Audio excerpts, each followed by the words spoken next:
যে সদ্য বিদেশ ফেরত জনাব তারেক রহমান, ওনারও তো দ্বৈত নাগরিকত্ব ছিল। যেহেতু আমরা জানি, অনলাইনে এভিডেন্স দেখা গেছে যে উনি ব্রিটিশ নাগরিকত্ব বলে উনি উল্লেখ করেছেন কোম্পানিজ হাউসে।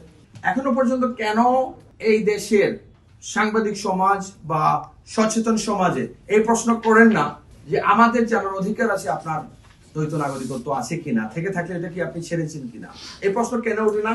এই প্রশ্ন কেন করা যাবে না? আপনারা দেখেন, ব্যবসায়িক মহলরা ঠিক যেভাবে হাসিনার সাথে গিয়ে দেখা করে তোষামোদী করতো, অনির্বাচিত হওয়ার পরও এখনো পর্যন্ত উনি একজন ক্যান্ডিডেট, ওইখানে গিয়ে অলরেডি তারা তাদের সাবমিশন দিয়ে আসছে ক্লিয়ারলি।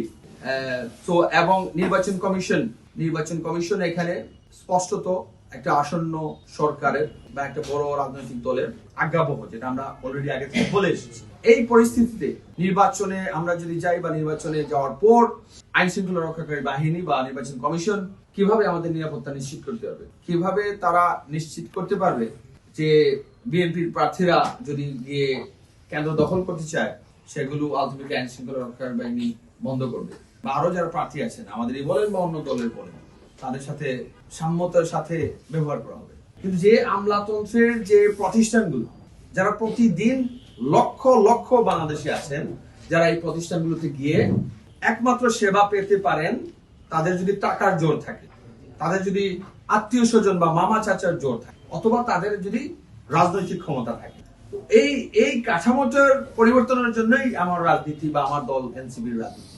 আজকের পারপাসটা হচ্ছে, বা আমি আপিল করব আপনাদের মাধ্যমে সিলেট একের আমার যে নাগরিক যারা আছেন বা পুরো দেশবাসী যারা আছেন, তারা প্রশাসনের এই দ্বিচারিতাটা, এই হিপোক্রেসিটা যাতে জানেন, আপনাদের মাধ্যমে সেটা তুলে ধরা।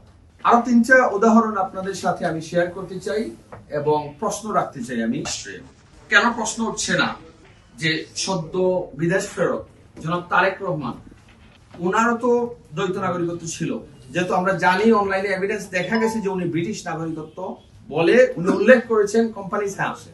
এখনো পর্যন্ত কেন এই দেশের সাংবাদিক সমাজ বা সচেতন সমাজে এই প্রশ্ন করেন না যে আমাদের জানার অধিকার আছে আপনার দ্বৈত নাগরিকত্ব আছে কিনা, থেকে থাকলে এটা কি আপনি ছেড়েছেন কিনা?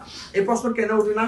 এই প্রশ্ন কেন করা যাবে না? এহতেশাম হক বা আরেকজন মনে করেন অর্ডিনারি স্বতন্ত্র যিনি দাঁড়াইতে চাইছিলেন, একটা উদাহরণ আপনারা জানেন হয়তো ঘটনাটা, বিএনপির প্রার্থীর সমর্থকেরা ওনাকে লাঞ্ছিত করে রিটার্নিং অফিসারের সামনে বের করে দিয়েছে। এখনো পর্যন্ত নির্বাচন কমিশন এটার প্রতিবাদ করেনি, ওই রিটার্নিং অফিসার ওই সময় প্রতিবাদ করেননি।